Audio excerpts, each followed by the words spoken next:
yo voy a intentar reflexionar, compartir un conjunto de reflexiones sobre la idea esta de la sociedad para todos, ¿no? La idea de una sociedad inclusiva que acepte la diversidad, conviva con ella y sepa convertirla en su eje vertebrador o en su definición. ¿Cuáles serían las condiciones? Dada mi condición de profesor o de docente, de educador, voy a centrarme, en cierto sentido voy a intentar definir cuáles serían las condiciones educativas o las condiciones para, ¿cómo decirlo?, para intentar construir esa sociedad. ¿Cuáles serían las principales herramientas educativas de que disponemos, tanto en el ámbito formal, el de la escuela, como en el ámbito no formal, el ámbito, por ejemplo, de la cultura del voluntariado? ¿Cuáles serían los ejes, las herramientas en torno a las cuales se puede construir esa sociedad inclusiva o esa sociedad basada en la diversidad como herramienta? A mí me parece que la diversidad, en el contexto social en el que vivimos, es no solamente algo deseable, sino algo necesario, algo imprescindible para construir una sociedad un poco diferente de los modelos sociales dominantes que tantos problemas y tantos conflictos en el sentido negativo y destructivo están creando, están generando aquí y allí, o sea, aquí en el contexto nuestro y también en otros muchos contextos de otros lugares del mundo.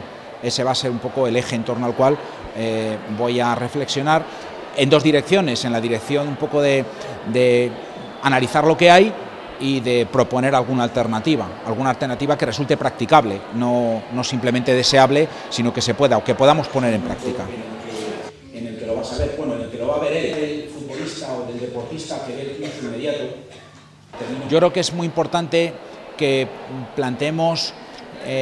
nos planteemos que en la escuela sigue siendo todavía un agente decisivo, la educación sigue siendo todavía un agente decisivo, una herramienta decisiva en la construcción de la diversidad. La diversidad, el concepto de diversidad, de vivir en la diversidad, no es algo que viene, ¿cómo decirlo?, generado por generación espontánea, que nace de una manera inconsciente. Es algo que hay que construir, que hay que educar, que hay que ser conscientes de tener un proyecto. En una sociedad a la que le faltan muchísimas narraciones de sentido, es importante encontrar ese tipo de narraciones, y la escuela yo creo que es un lugar privilegiado para ello, a través no solamente del cambio en los contenidos de las materias, sino del cambio en la propia cultura escolar. La escuela es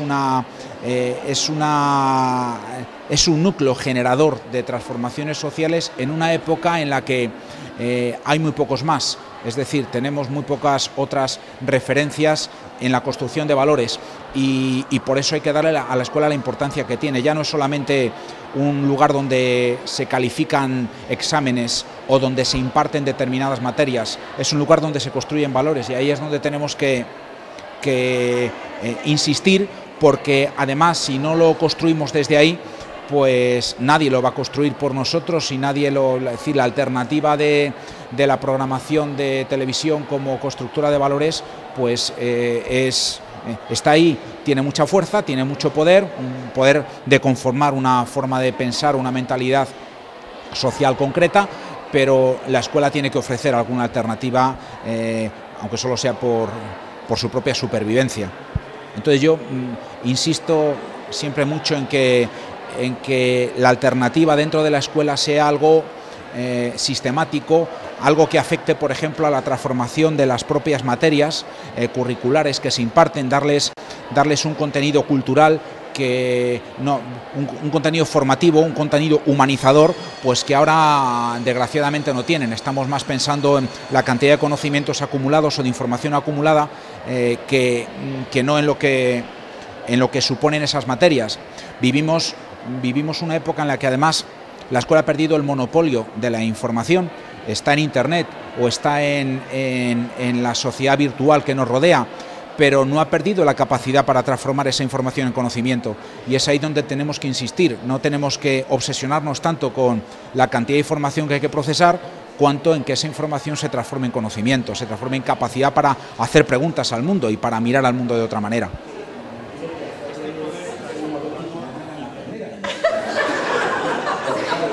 Ella decía, si nos pillan en la consulta, qué vergüenza y qué vergüenza, no voy a ir más con que me veis poner ejemplos de estas características. Hombre, yo creo que hay muchas instancias o muchos lugares educativos. Antes no solamente era la escuela, era también la familia, era también el barrio, el entorno inmediato, que también educaba y socializaba.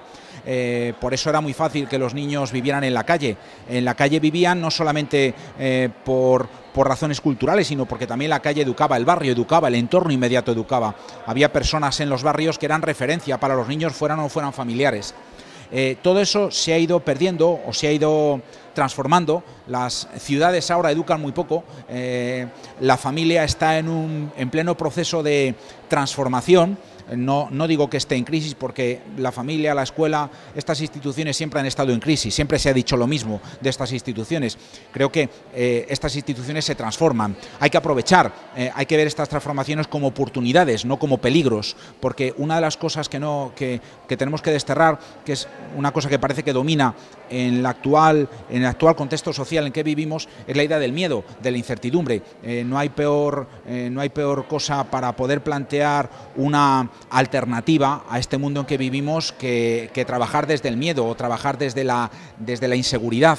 Es decir, las instituciones tienen todavía, a mí me parece que tienen todavía una relevancia y un valor indudable, y la familia y la escuela están llamadas a vivir una alianza bastante más estrecha de la que vivían antes, porque antes la alianza se daba por supuesta, ahora hay que construirla, puesto que ambas se están transformando. Tenemos que diseñar otras alianzas que son, a mi juicio, muy necesarias y muy significativas. El problema es que muchas veces vivimos como de espaldas, o vivimos como si aparentemente la familia y la escuela fueran instituciones que deben enfrentarse, cuando lo cierto es que son, en este momento en el que abundan tampoco las narraciones de sentido, son lugares o estancias de construcción de valores fundamentales.